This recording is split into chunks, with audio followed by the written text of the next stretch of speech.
Hello and welcome to Off the Fence, brought to you in association with Bet365. This is your weekly rundown of all things jump racing, and what a week we have to look back on because of course we're in the aftermath of the Cheltenham Festival. What a brilliant 4 days of sport. I'm going to be getting stuck into reviewing the action with my regular guests, Tony, Keenan and Barry Geraghty.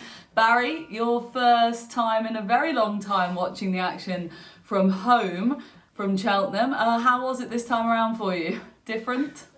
Well, it's definitely more comfortable. The last time I had 8 broken ribs and a punctured lung, so that wasn't great. But no, it was good. I really enjoyed it. I was like a teenager again. Just buzz, race after race, day after day. It was brilliant, really good. Any tinges of jealousy in there at all? No, surprisingly not. Now, maybe if Champ had won the Gold Cup or Epatante won the Champion Hurdle, I might have had to some degree. But no, I was very happy, and I was just delighted to be cheering on my fellow countrymen and women. Jesus, great week for you guys indeed. Tony, we spoke about your love affair with Henry de Bromhead and Rachael Blackmore on our preview programme, and that really came to fruition, let's be honest. You must have enjoyed it. Please tell me you enjoyed it. Last time I threw to you about this, you actually threw it back in my face and said you didn't at all, but I'm really hoping you actually got some enjoyment out of this week.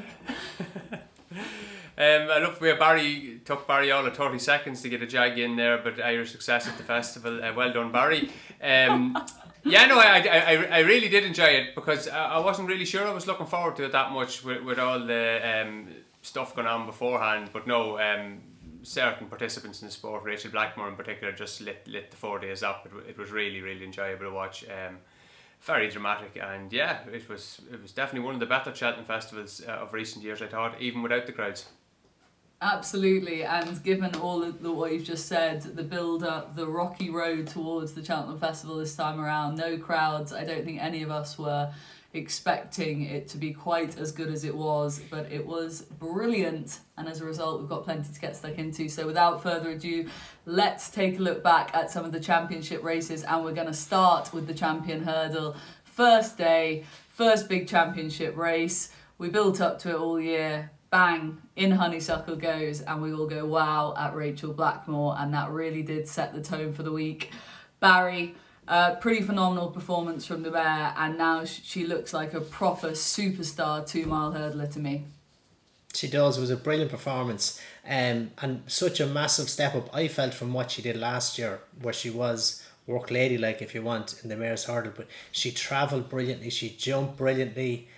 Everything, like she brought Rachael, she carried her everywhere she wanted to go through the race. She had it in the right place, right time. She settled in early on, bit of room. She crept into the race down the back into a nice challenging position, challenged off the turn in from the second last, and quickened and won really well, and a real proper hurdler the way she jumped the last. So no, it was a brilliant performance in I suppose a rock solid race on form. She'd Charge obviously in second and Epatante in third, so she had the best two behind her really, so it was a brilliant performance, and I'm super right for Rachael, and it just kicked off the week for her.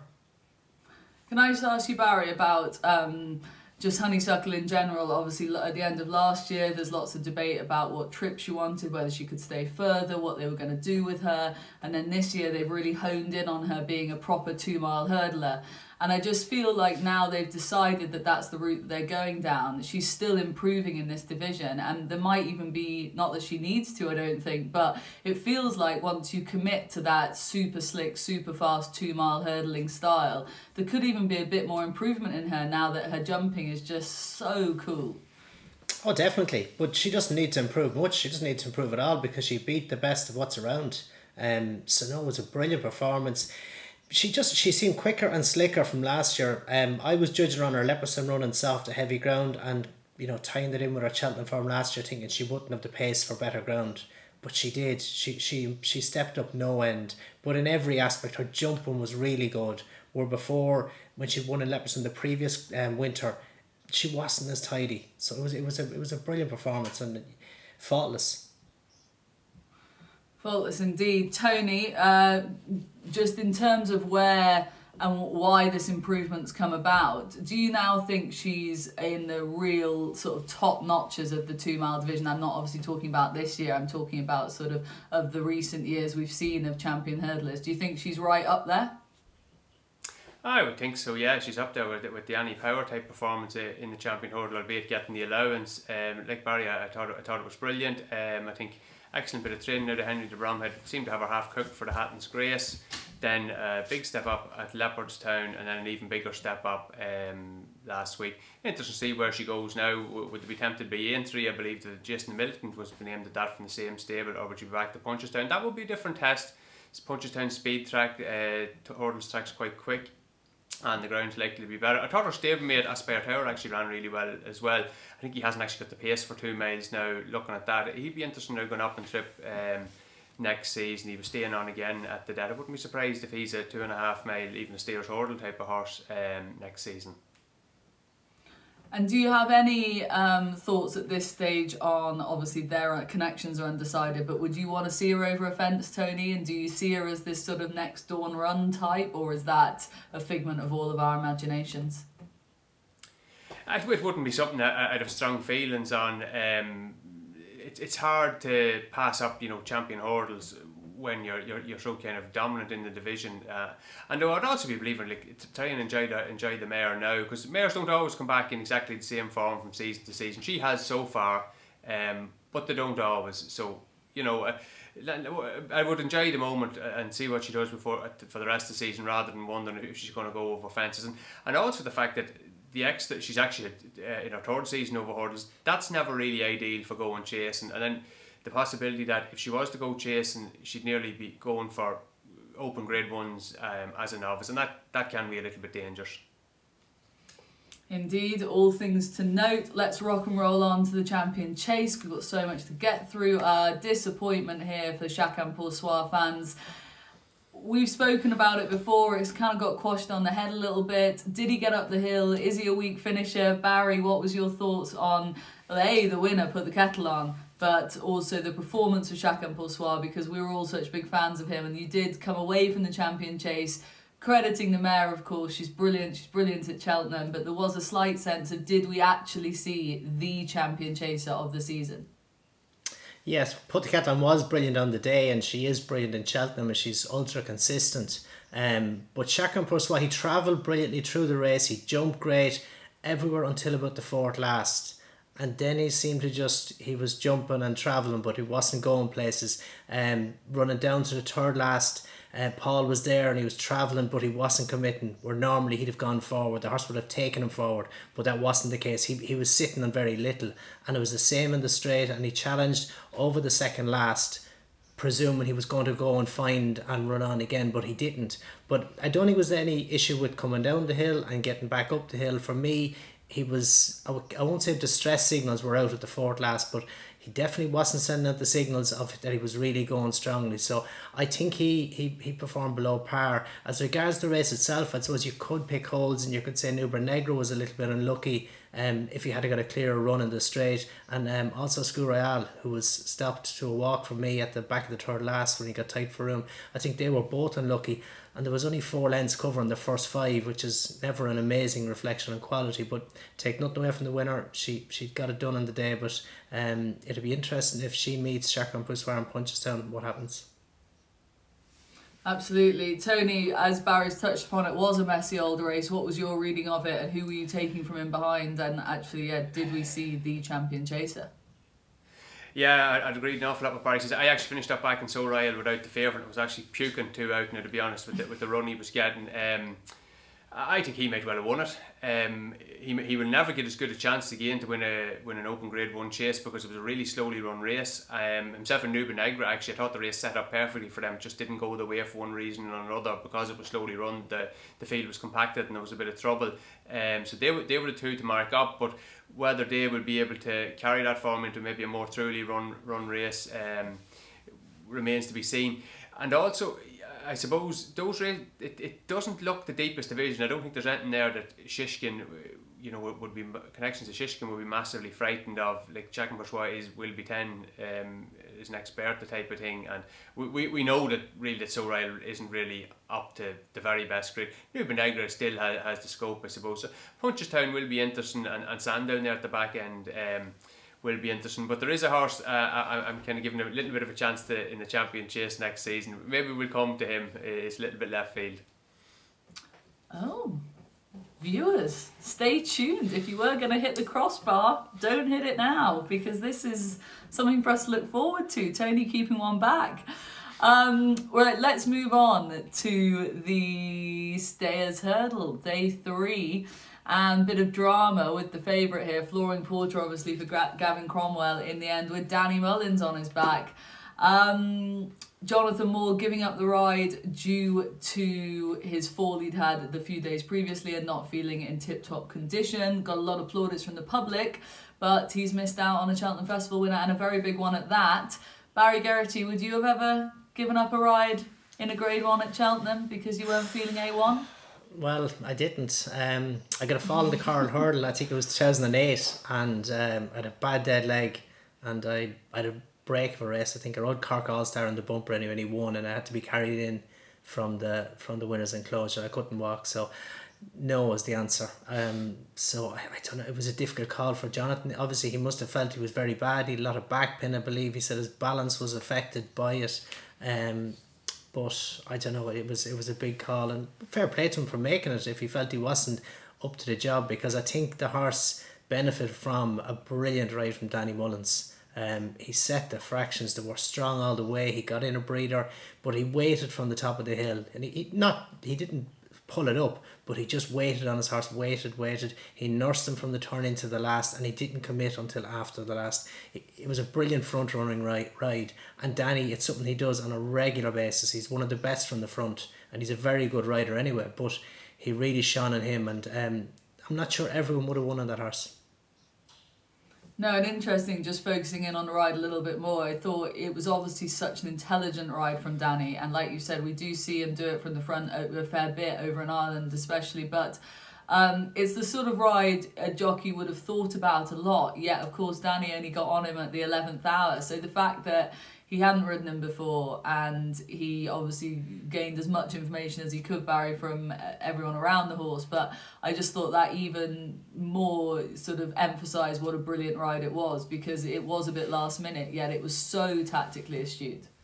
Exactly, he took all the information and he put it together and came out with the perfect answer, because everything was brilliant. And he's not a straightforward ride. He's a tendency to duck to his left, as he did in the last in Leopardstown. He ran round when he got to the front, but Danny, he seemed to sit jumping the second section of hurdle. He didn't go hard tight down the inner, giving him the opportunity to maybe duck out.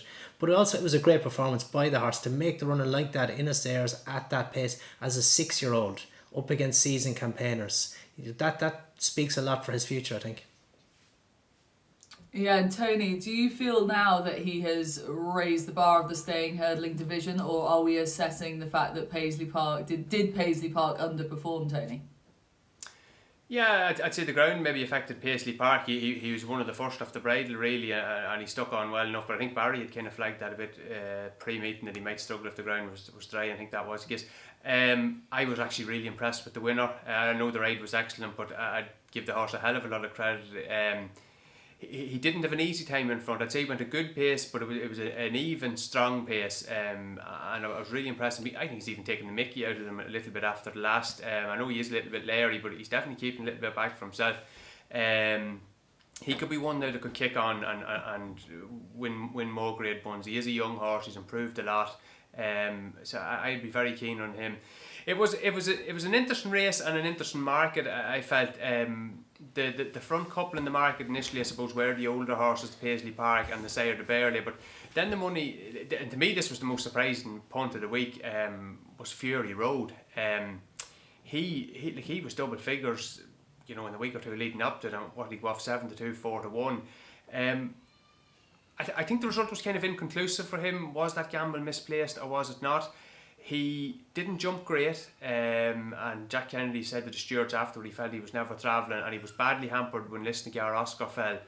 But he was actually still going quite well 2 out, and then he just seemed to empty a bit. And I know actually Gordon Elliott had said before he wasn't sure that he was now 3-miler, and his Navan form did work out. Like Beacon Edge, looked the second most likely winner, I would say, coming to the last. So yeah, I'm fascinated to see what happens with Fury Road after this. Will they go over fences? Will they give him another go in a hurdles Grade 1 before the end of the season? I'm sure they probably will. But I just, he's been a hard horse for me to get a handle on all season, and this didn't really provide an awful lot of clarity. There were positives and negatives. I think he was ultimately pulled up But there was a glimmer of something in him anyway, and the market support was significant, I would say.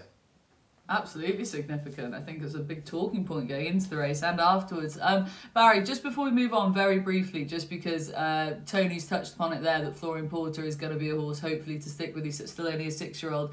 There was a bit of talk about his running style, obviously, when you refer back to some of those classic staying hurdling types. Often jockeys talk about them, needing to be off the bridle and hit that flat spot and then just stay and stay and stay.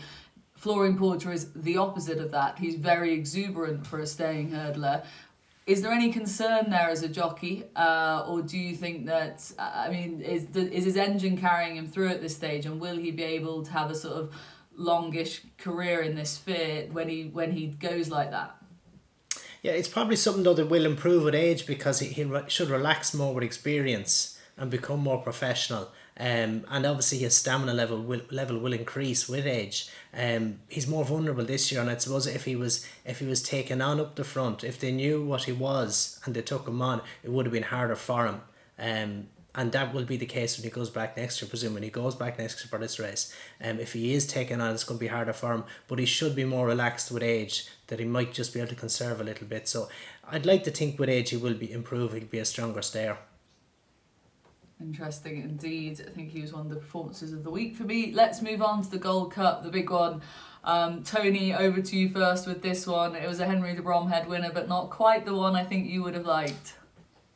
Absolutely brilliant race. Absolutely no excuses for a Plutard. In fact, the race had everything. Like Champ jumping off sideways at the start, like he just seemed to spit the dummy altogether. But Jockey accepted it fairly quick. There's no reason why he wouldn't be back on track fairly soon. He had no race at all.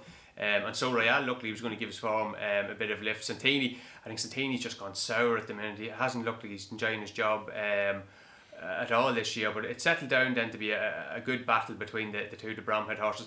I felt the Plutard didn't really jump that well. He was shifting out a bit to his right, which is surprising considering all the talk about him needing to go left-handed. He got a little bit of scrimmaging at various times, but you know what? I think if he'd have got within half a length of Manel Indo just would have kept pulling out more. He just was on his absolute A game. I have to bear in mind as well, like up until really Christmas, I don't think anyone attached to the yard, or really anyone looking at it from the outside, would have had a Plutard ahead of Manel Indo. He would have been the clear number one for the Gold Cup, and so it proved. Could slightly argue maybe a Plutard might have needed the run. I think his better efforts often do come off a relatively recent run, but he didn't want to be slogging around Dublin Racing Festival.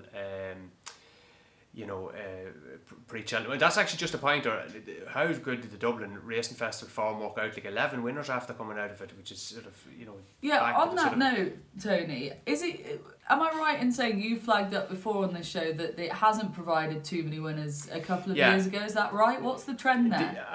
I think we're 4 years into it now. The first year I had an absolute ton of winners. I'm going to say 8 or 9 winners, and then the last year or two, when the ground was faster, I think only maybe 2 and maybe 3, something like that. A very small number of winners, but 11 this season. And the ground was obviously bad at the Dublin Racing Festival, but to me that actually brought out the competition. You got really deep races, and obviously a lot of those horses kicked on and progressed. A few disappointments. Vanilla was one that would have ran really poorly at Leopardstown and then came back.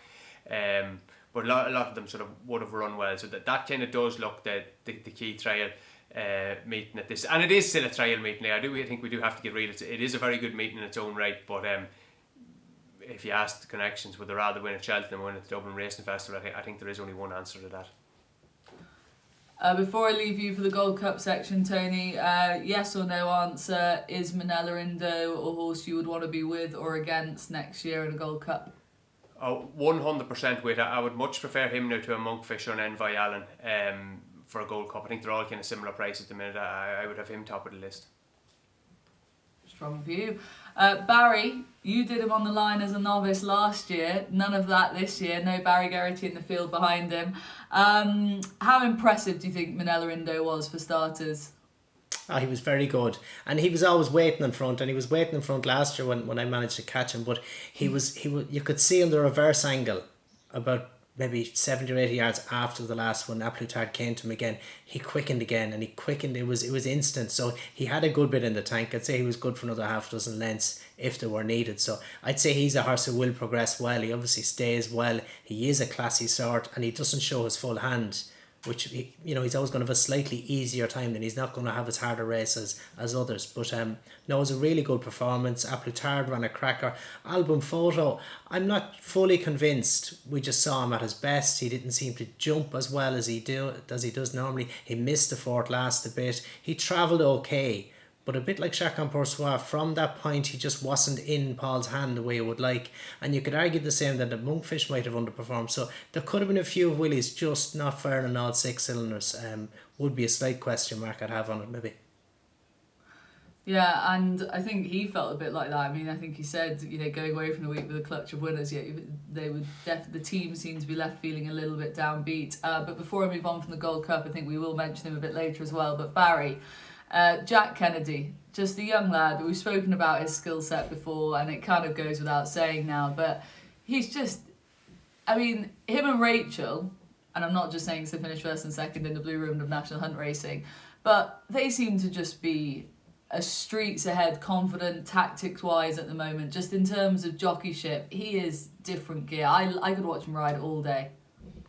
No, he is brilliant, and Rachael likewise, and we got a great look at Rachael this week with our 6 winners, but Jack was brilliant. And both Manila Indo turned in, he didn't commit, he hunted, he kept saving a bit, he kept in company as much as he could. And he's 22 next month. It's so natural to him, it comes so easy to him, he seems to make all the right decisions.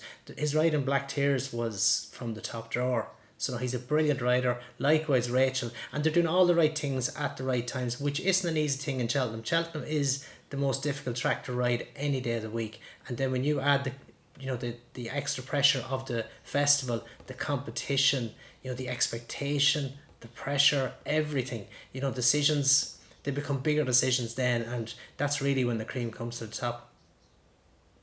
Time for you to get off the fence, Barry. Not the same question Tony got. Yes or no, were you as cool as Jack Kennedy is at 21? No. Right then.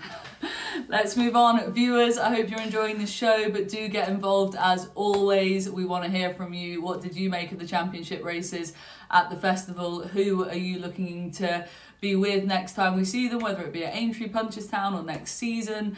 Do get involved. Let us know your thoughts, please. Right, so let's crack on and go on to look at the novice hurdling division. Obviously, let's start with the Supreme Novices. It could get forgotten because there was so much in the week and it was the first race of the week, but Tony Keenan appreciate it by 24 lengths in the end.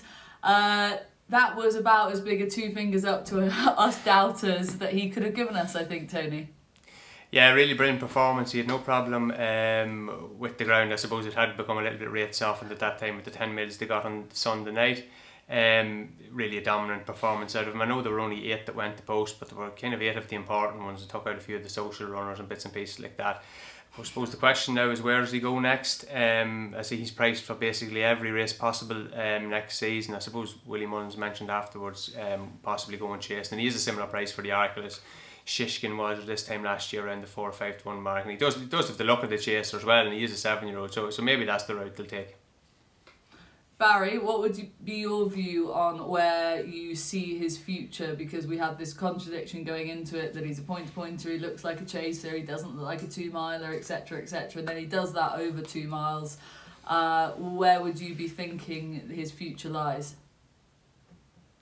Well, I thought it'd lay over a trip for starters, and I was proved wrong there, but he looks like a horse who would love a fence and would be brilliant over a fence. He jumped great, but he's not quick and slick. He's very much big and bold and gives his hurdles plenty of air. So he's really good. He could go either way, but he would excel over a fence. And he proved he could excel over 2 miles. So he's all the options. And another horse who has all the options is Bobolinger, Barry. This horse, I don't know whether, I feel like every road is open to some of these youngsters at this stage, but more so maybe than any other season. Just Bobolinger looks to have so much speed, yet he won over 2.5. The way that shot of the headcam footage of Harry Cobden aboard Brave Man's Game and he's rowing away there at the bottom of the hill, and then Bobolinger just comes there swinging. For me, that was one of the moments of the festival captured beautifully from a headcam. What do you make of his performance? But also, do you think he should be dropped back in trip? That's being discussed now. He's shown plenty of pace and he's fairly handy early on in the race as well.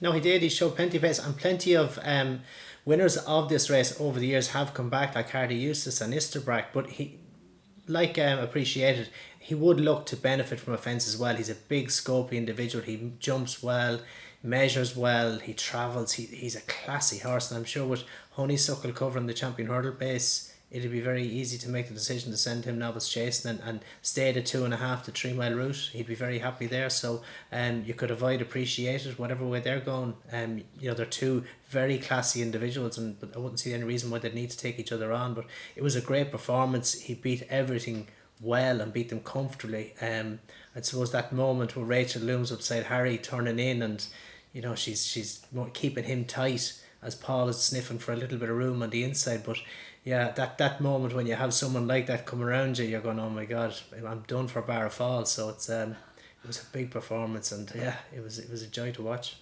Tony, of the novices that we saw over the week, how high did Bobolinger rate in your mind at this stage? Yeah, he'd be up there. I think he was my favourite of a lot of them. Funnily, I wasn't impressed with Gaillard de Menil. I thought he was really disappointing, actually. I wonder there's a little bit of temperament creeping in with him. He had quite a lot of seconds when he was in France. He had a funny way of holding his tail when he was heading out on the second circuit there in the Ballymore. I thought he also gave a little bit of a flash of a jump in the last as well. That's just something to monitor. Also, his form would have got a good few knocks over the course of the meeting between Ganapati and Statler and Fakir, and none of them really progressed the Dublin racing form at all. And of anything else in the race, I mean, Brave Man's Game, we'll see him over a fence. Where would you want to see Bobolinger? Do you think hurdling or chasing in your mind? Yeah, it's kind of all options are open there at the minute. I'm a great believer that if you're going to be a chaser, send them chasing after their novice hurdle season. Don't hang around for the extra season. I think time and day, there are the exceptions that do turn out to be top class chasers, but I think they are the exceptions more than the norm. So if that's the route they're planning on long term, I'd be heading chasing next year rather than doing another season of hurdles. I think if you've committed to hurdles, you nearly need to stick with the hurdles, but they'll know that themselves. He is an X-point winner, so maybe chasing is the route they'll go. Be a very exciting novice chaser, that's for sure. Those are two favourites that won our novice hurdling divisions. The Albert Bartlett, we spoke about it beforehand, it was a much more open race for the novices, and Vanilla won in the end. A dominant display, another one that Jonathan Moore should have been on, another one for Gavin Cromwell. Was that a bit out the blue for you, Tony, or could you see that one coming? I don't think it was out of the blue in the sense that the race did look wide open beforehand. I don't think Fakir or Statler set any form standard. I fancy Toreographer. He was pretty disappointing, didn't step up at all, as he possibly didn't handle the ground, maybe just wasn't good enough. It is a race that can throw up an upset or two, and yeah, fair play to the Cromwell operation, because the trainer was saying the week or two before the horses have been out of form, to come to Cheltenham with a handful of runners and win 2 Grade 1s was some achievement. Considering the apparent lack of stable form in the weeks beforehand. Absolutely. Anything else to take out of any of the novice races that you haven't already mentioned, Tony? Yeah, I thought the Triumph was I know it's not officially a novice race. It was a really messy kind of tactical race. Quixilios may well just be the best horse in it, but he was also quite well positioned, I think, as the race went. I think we definitely didn't get to see the real Zana here. I wonder did he maybe need the run a little bit. He was a bit keen early, but he came there travelling at the second last, but just couldn't go with them when they quickened up from there. And actually Jack Kennedy, I thought, would give him quite an easy time, and then he did sort of finish out his race quite strongly.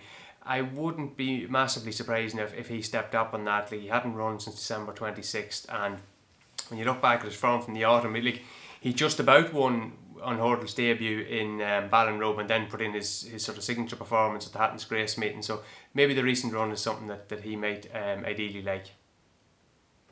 Yeah, definitely something to note there. Barry, just whilst we're on the topic of the Triumph, what did you make of the winner? Were you impressed by him, or were you more disappointed by Zanaher? I felt like a lot of the focus was on Tritonic, who didn't seem to ever look like landing a real blow to the Irish.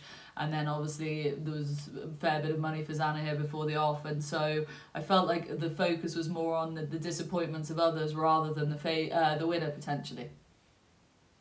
Yeah, there was a little bit of that, and Tritonic was very disappointing. Kilixios was a good winner, but Zanaher, for me, he just ran keen, and he ran keen for a lot of the way. It was his first time in a tongue tie, so we knew he has a slight wind issue, nothing major. But if you're running keen like that and you have a wind issue, you're not doing yourself any favours. You need to be breathing, relaxed, filling your lungs if you have a problem, not running on with the choke out and going on one breath and not filling up your lungs. And I think that was the reason then why after the second last, when Jack left him alone and didn't give him too hard a time, he filled up and he ran on again. So I think they'd be very interesting if Keelixlas and Zanahiyr clash at Punchestown. I wouldn't be surprised to see a reversal. Yeah, there's so much sort of faith behind Zanahiyr beforehand. That you'd be hopeful that maybe we didn't quite see the best of him. But viewers, let us know what you thought of the Triumph Hurdle and the Novice Hurdlers as well, the Grade 1s. Where would you like to see Bobolinger go next? Do you think the Albert Bartlett form will hold up? And as for Appreciate It, will he be a 3-mile chaser or will he go 2-mile hurdling? Who knows? But get involved, let us know what you think. Comments as always, please. YouTube, Facebook, you know the drill. Let's move on to the Novice Chasers, back to the first day, and of course Shishkin, Barry. I mentioned beforehand that I didn't really feel like this horse quite had the hype of other Nicky Henderson horses that have gone to the Arkle as short price favourites, yet actually he was absolutely devastating during the race, and then afterwards the performance has been dissected well enough by now, and it really stands up to scrutiny on figures as well. I mean, is he a champion chaser now in the waiting? I think so. Obviously Shachar Poursois disappointed, so on the Champion Chase division looks wide open, and Shishkin's performance in the Arkle would see him slot in nicely at the top for me.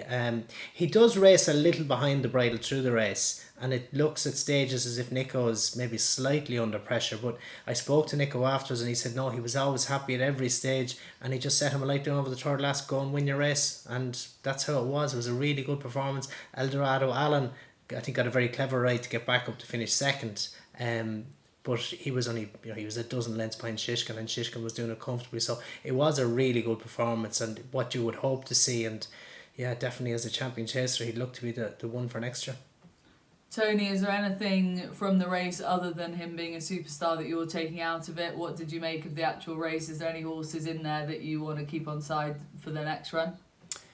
No, not particularly. So Rachael Blackmore and Harry Skelton kind of got involved in a pace battle there, which set it up for Shishkin. Captain Guinness looks like he's just a really tough ride. Actually, a number of Henry de Bromhead horses kind of misbehaving in the prelims, one thing and another over the course. It didn't affect them overall with the number of winners they had, but yeah, he seemed to just doesn't look the easiest to steer. Which is kind of essential in this game. Let's move on to the Marsh. Obviously, the big disappointment with Envoy Allen falling. What was your take on this, Tony? Not just the fall, but obviously the winner and anything else in behind. I mean, there's been quite well. Let's focus on Envoy Allen. He's obviously one of the most exciting horses we were looking forward to seeing. There's been this talk about him being a bit buzzy beforehand and taking a chance at the 2 before he fell. Are you reading into that too much? We might be reading into it a little bit too much. I thought Jack Kennedy's comments on the Nick Luck show yesterday were very interesting. That he said that he was never comfortable with him, and he'd been keen and all that. I believe actually in the preliminaries in the parade ring he was fine. It was just kind of on the way to the start he seemed to get lit up. I suppose the possibility what may have to be transpiring here is he's not after handling the move to Henry de Bromhead's yard. Not any knock on him, of course, just a change can upset a horse, especially in the week or two before a big target and things like that. And I just have a little inkling maybe that is Henry de Bromhead going to kind of change this horse's kind of demeanour and way of doing things. As I said, a few Henrys were very buzzed up, like Put the Kettle On was very buzzed up before the Champion Chase, Notebook the same. Envoy Allen has always been quite a strong traveller. I wonder now, is he going to come a bit of a keen goer, and maybe he'd actually want a kind of a shorter trip. So that's the horse I was kind of teasing about for the Champion Chase. I had a few quid in him at 25 for the Champion Chase. I think that might be worth a go with him. The horses do change for the switch to yards. Like Sizen John was a totally different horse in Jessica Harrington's than he was in Henry de Bromhead. So Henry de Bromhead is a kind of a speed trainer. So yeah, and also the fact that the owners have the Ryanair winner and the Gold Cup runner-up already. So maybe that's a route they might consider with Envoy. I think he'd have the pace. I definitely don't think he's a Gold Cup horse anyway. I think he's going to be too keen for that. Whatever, but an intermediate trip, I think with this stable switch, he's going to be doing too much on the bridle to be thinking of staying 2 mile 3 with him. Of course, where they're going to go with him now over the next couple of weeks is going to be interesting, because what did he have? Like, he had 4 fences of a race there last Thursday, so there's a possibility he could go to Fairyhouse straight off the back for the 2.5 mile grade one. Like that's some signal for any connections now that we're kind of avoiding Cheltenham, maybe to avoid Envoy or avoid Monkfish or Shishkin or something like that, to have him turning up now. That'll be a real dose. But yeah, I'd be inclined maybe more to do something like that with him than go to 3 miles. He just doesn't look a 3 miler to me at this point off the back of the stable move. Absolutely fascinating, Tony. I just reacting to that, Barry, and what Tony's just said. What are your thoughts on that? And you know Henry de Bromhead well. You know how he trains his horses well, and you've ridden Envoy Allen, so you're probably in a very good position to comment on this. Would you agree with what Tony said? Would that be a concern? No, I would very much have that way of thinking. If he's going to be keen like that, he's not going to win a Gold Cup. He has the pace for champion chase. He won the Royal Bond over 2. He won the Bumper over 2. He ran in the Ballymore over 2.5, only just because why not? But he could have dropped back to 2, any problem. So he has all the pace in the world. But travelling like that, he won't get the trip in a Gold Cup. Because he's so much pace, and he seemed to be more switched on than ever, and that's just a different style of training. And even in a short period of time, it's interesting to see how it happened. Willie's horses would be keen going as well.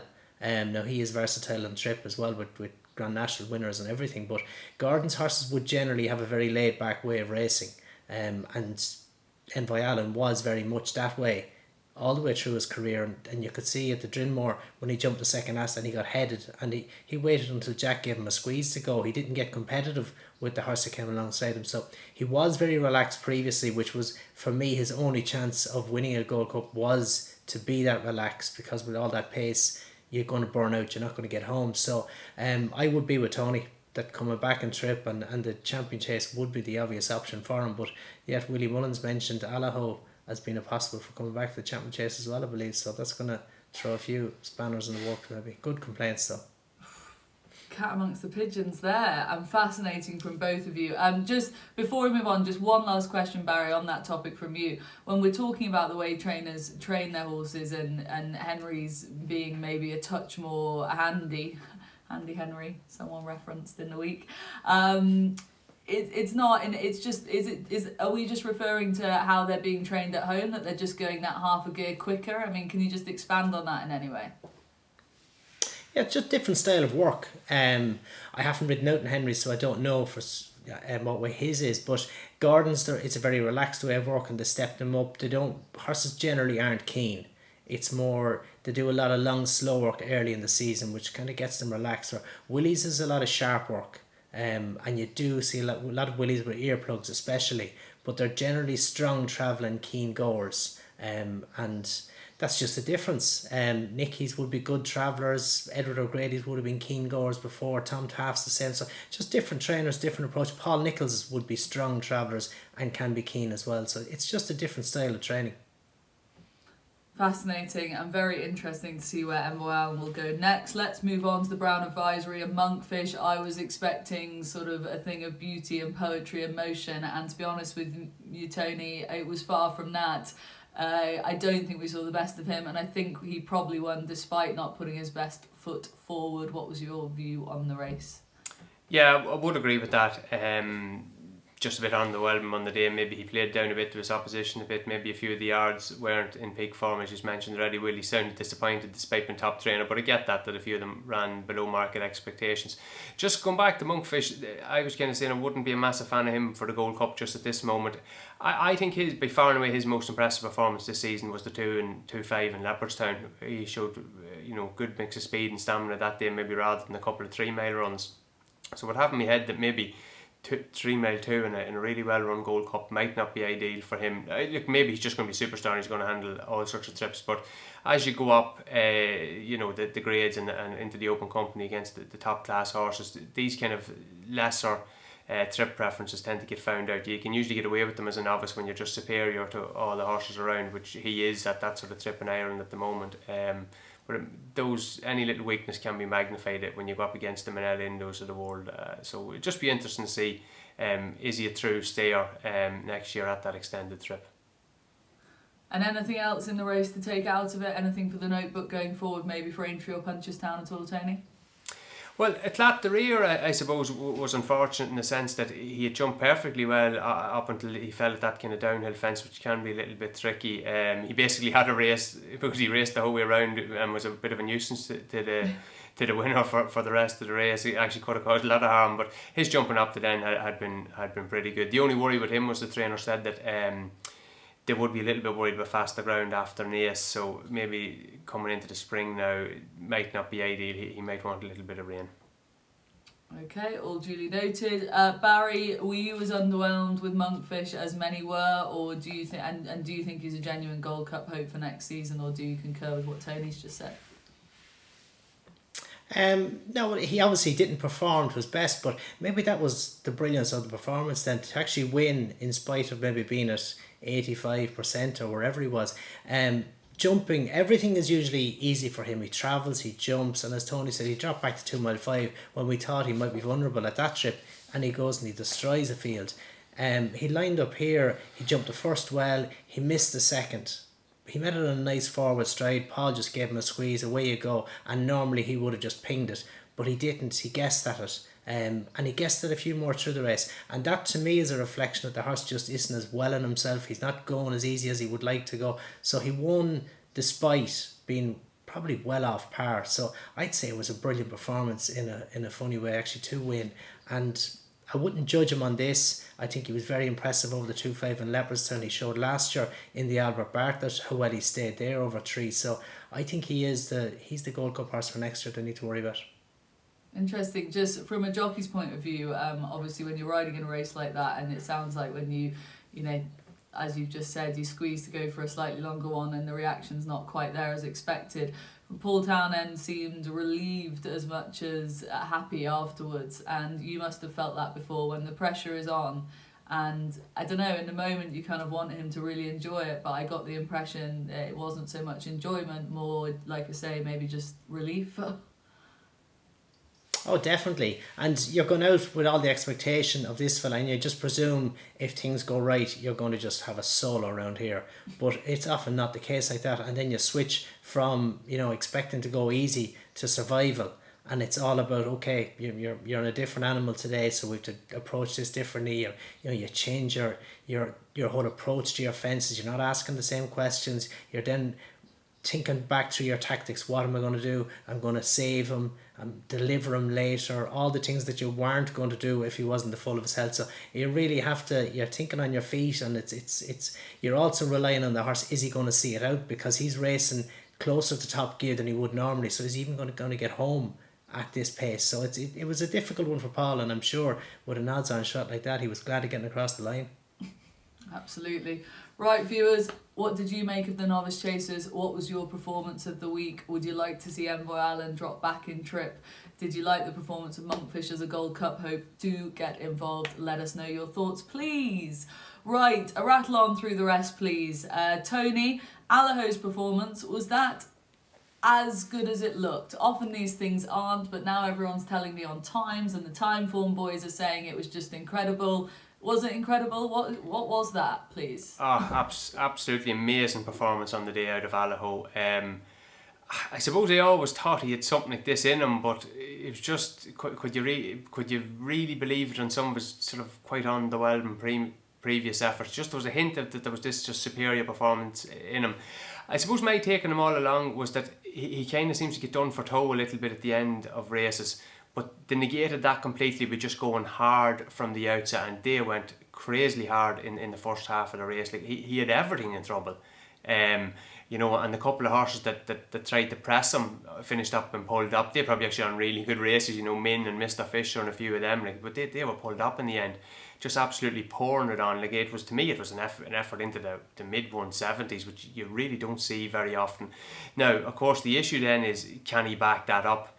And it will be £10 ahead of anything he has done before. So I don't really know, do you want to take a short price of it and backing it up maybe at Aintree, which is quite soon this year, or Punchestown? Well, there's not an ideal race for him. There's not a 2.5 mile grade one at Punchestown. So that's going to be interesting to see. Like he'll be one. Like I remember Vatur got turned over and admittedly he fell at the entry. After his brilliant performance in the Ryanair one, you think he beat Punchestown actually. Did God's Own or something beat him in Punchestown over 2 miles then after that as well. So like these horses can be very short the next time, and also that kind of run style. I don't know. It's not the type of run style you want to be using in the John Durkin in December when you're kind of aiming at Cheltenham. It's alright doing it at Cheltenham and absolutely pouring it on then on the biggest of big days, but it's very attritional, not only for the horses in behind but for the horse himself. So I'll just be interested to see now. Wouldn't be the greatest surprise that he actually just roughed them off now for the season, because he has had a hard race. I think everything in the race has had a hard race. He's pulled them into having very tough races, so it will be interesting to see where they back him up quickly. He wouldn't be one I would be keen to back, because he's inevitably going to be a very, very short price wherever he pitches up for returns from one of the later spring festivals. Yeah, Barry, would you agree with that in terms of Tony's view that that's a kind of once a season performance rather than something that you can emulate time and time again? Oh, definitely. No, I'd agree completely. And for the same reason, I'd be very surprised to see him go to Aintree, because the quick turnaround, that's too quick. He's probably had the hardest race of any winner at the festival. Wow. So if he possibly comes back to Punchestown, he'd have to drop back to 2 mile. Maybe that's their chance to test the water. But I suppose Willie will wait 3 weeks before deciding to see how the horse is. But he's a young horse. He's only his first year in open company, so I wouldn't be surprised to see them skip the whole lot and just let him off, because that was a massive performance, and he worked hard for it. Yeah, sensational to watch though. I just loved it though. That's proper top class jump racing for me. Tony, let's just give a quick word to the bumper. Obviously, Sir Gerhard getting the best of Kilcrut in the end. Another fabulous ride from Rachael, which we'll move on to in a minute. But what would your view be if they next meet again at Punchestown? Would you be with Kilcrut or Sir Gerhard, please? Yeah, I backed Sir Gerhard here. I think it was Pox lucky to get a few quid with him. Kilcrit was the best horse. I'd be fairly adamant of that, especially as Kilcrit would have been the one that not only race position against him, he wouldn't have looked the quicker of the two. So to me, he's done really well now to close all the way on his now stablemate. Yeah, you'd be thinking at Punchestown, provided it doesn't come too soon, that he might be reversing the form. But that's going to be another very interesting rematch there, and that they'll both have their supporters. But they do look the clear pick of the Irish bumper. I thought actually Dan Skelton's horse ran quite well in third, probably given a little bit too much to do. She'd be an interesting one now, because she obviously can go back to Mayor's company next season for maybe something like the Dawn Run. I thought she ran a screamer to be getting so close to some of the better Irish bumper horses. Anything that was trained in the UK that ran within about 20 lengths of an Irish horse was a great performance as far as I'm concerned this week. Barry, let's talk about Rachael Blackmore. We can't go through the show without it. No one can at the moment. Obviously, Sir Gerhard was one of her 6 winners. Just from a jockey's point of view, I don't want to waffle on about her being a girl. I don't care about her being a girl. She's just a fabulous jockey. But just when you're on such a high like that and everything is going to plan, please talk to me about your jockey's mindset when you're going out maybe on the Thursday or the Friday. Is it a case of when's my luck going to end, or are you just like bolstered by it all and flying, and does that then just get you in this positive upward cycle? Just from a psyche point of view, talk to me about it. I think you just float through it, because all the lights turn green. Everything, the gaps open, the strides come, your timing is perfect. Everything just seems to happen when it goes like that for you, and it was like that for Rachael most of the week, apart from the falls, which thankfully she survived. But if she wasn't winning, she seemed to be on the floor. But it was brilliant, but it wasn't just. It was no way it was a one-dimensional. She gave Honeysuckle a lovely, beautiful ride. She was nice and patient on Tell Me Something Girl. She then rode Sir Gerhard. She dictated from the front. She went out in Allaho and she blitzed. Calixios, she gave him a lovely, simple ride as well. She was just brilliant all the way through, and she showed, there's a lot more than one string to her bow. Absolutely, but then you get to the end of the week, and of course the sting in the tail potentially is that she's going away with leading rider title with 6 winners, more than she could ever have imagined. Yet she could have won a Gold Cup if she got on the right horse. What does that feel like? She wouldn't swap the 6 for the Gold Cup, so I'd say she was delighted. No, that was, and I wouldn't even call it a sting in the tail because that was the only reversal she had. So, and the fact then it was one of Henry's that won it too. You know, that's brilliant for Henry, who's been so supportive for her. So no, that's one I'm sure. Although at the moment she looked to be a little bit downbeat about it. I was texting her since, and no, she seemed fairly happy about her week. So I'd say it didn't carry that for too long. How many did you manage to rack up? Was it 5 your best at Cheltenham in a week? Yeah, I did 5 3 times, but Rachael showed me up. She got the 6. You know Ruby pretty well. If she got the 7, would he have secretly been quite gutted? I wouldn't think so. No. You know, he's really happy for Rachael whenever she does well. And she's brilliant for the sport, and I know she wants to play it down, and she's probably right too, because she very much stands on her own 2 feet. She works hard. She doesn't expect any easiness in anything, you know. She works for everything she does, and she's brilliant. But he has full respect for her, and if she rode 7 would be brilliant, and I'm sure if she rode 8 he'd be a bit disappointed to lose his title, but he would be delighted for her.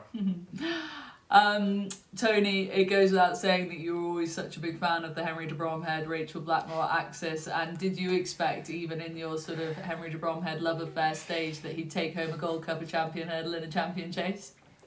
Yeah, well, I thought he had chances in the champion hurdle and the Gold Cup anyway, whatever, but the championships. I just do want to say a little bit on Rachael there, actually.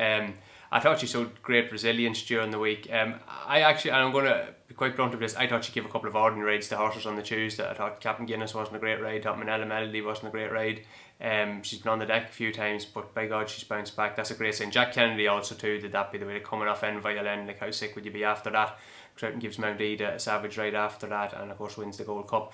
On Rachael, I appreciate that she doesn't want to be talking about her gender, but by God, the rest of us should be talking about it.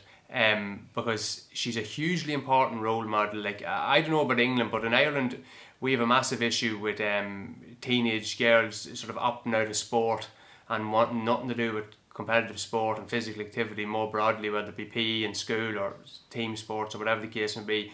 And I realise racing maybe isn't that accessible a sport for people like most teenage girls aren't saying I'm going to go off and be a jockey, but they have their own sporting interests, and she is an absolutely brilliant role model. The way she carries herself, the way she rides, she is a stone cold killer as well. Like, that's the other thing. Like, you just see Rachael in a race that she, where's Paul Townend? Right, I'm going to bury him into a pocket anyway. That, like, she's done that like 4 times over the week. Like, you can just see it at Linton arrive and she's, oh, Townend's up the inner again. Well, that's 2 lengths he's losing. So, you know, she's just utterly ruthless, more than holding her own against the males, and a brilliant role model, and I think needs to be held up. Absolutely delighted for her. I don't think thinking about the Gold Cup, I don't know, for a jockey I don't know that there was a decision there. One of them was a 14-1 shot when you were picking the ride, and the other one was a 4-1 shot, so she was always really picking a flute hard. And anyway, she's going to get the ride, probably one of them at the entry and one of them at Punchestown, and she wouldn't be great if she to land another couple of grade ones with them. And as for Henry, sure, look, brilliant sort of 4 days for him training horses. I suppose that he never would have trained before. I think he said himself, like, he never would have had any success with mares. You know, looking back over the years, with people be saying he couldn't train 3-milers as well. He's had the 1-2 in a Gold Cup. So yeah, magnificent week for him. And sure, look, he has loads of these young horses too coming on. He had a horse that won in Goran Park there. I just can't recall the name of it. Robka horse won a point-to-point bumper, the same race as Bobolinger won last year on behalf of the track. So the future's very bright there.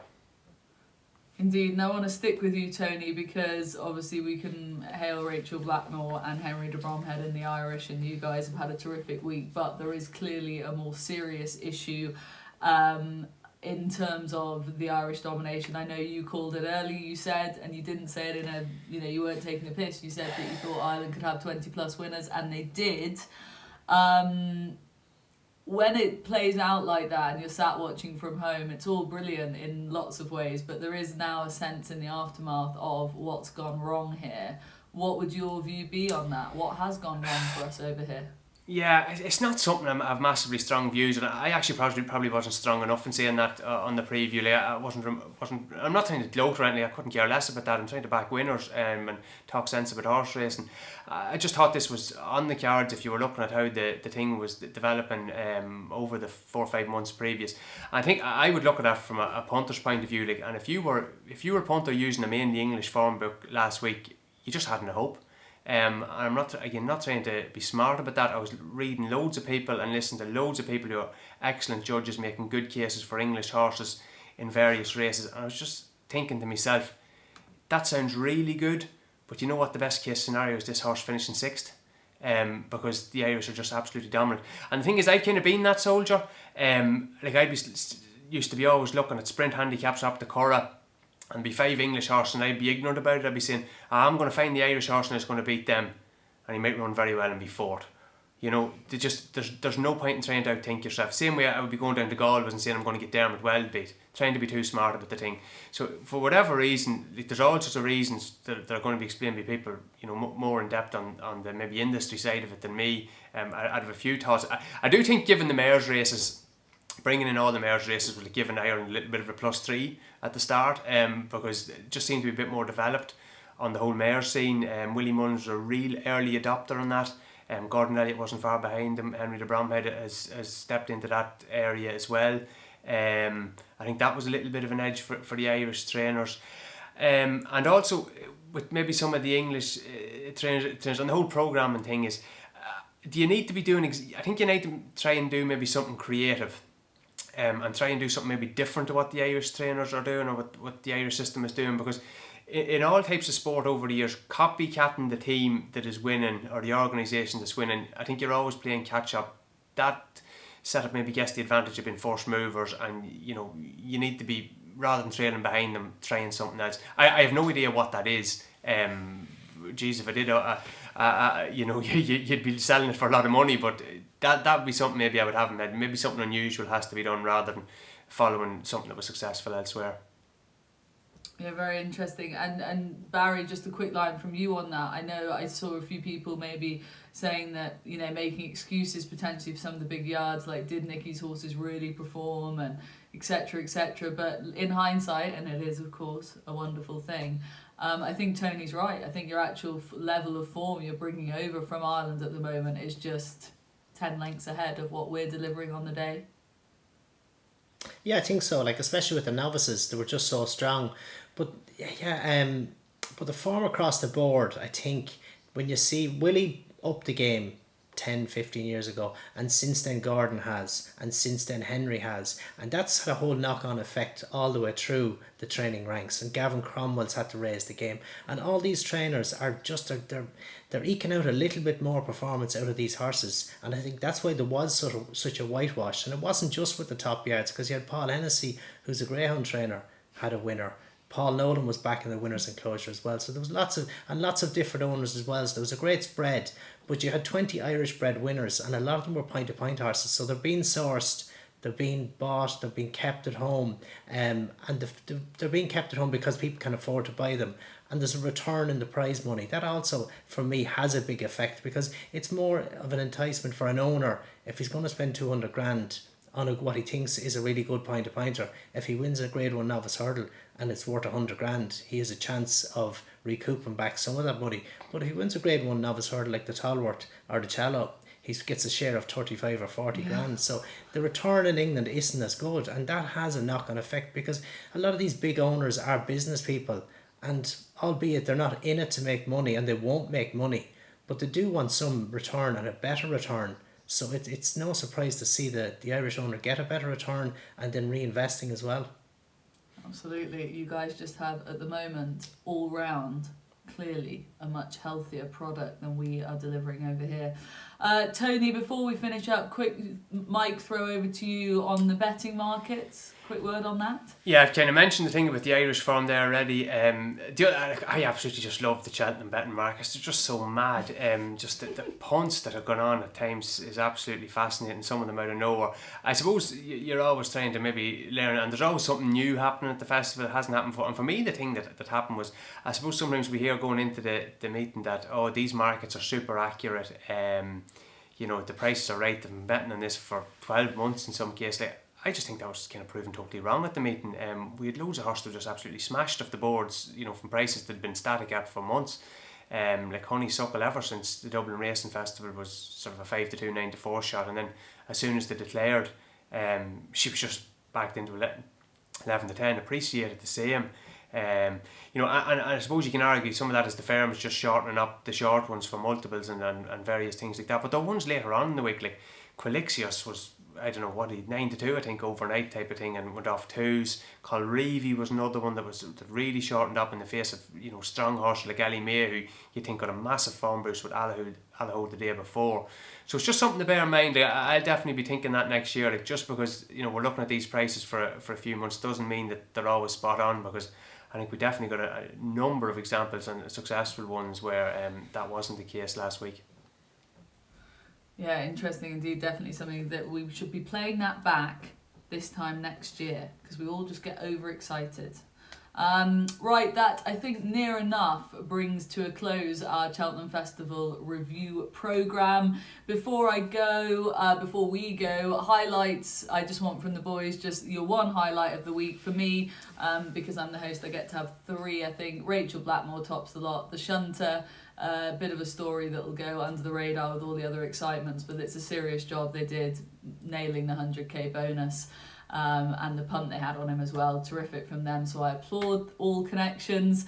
And then finally, Tiger Roll, we haven't even mentioned him, we haven't had time, but it was for me just a heart over head thing. It's pathetic, I know Tony's probably rolling his eyes, but for me, Tiger Roll was one of the moments of the festival when he just scuttled up that hill for a 5th time.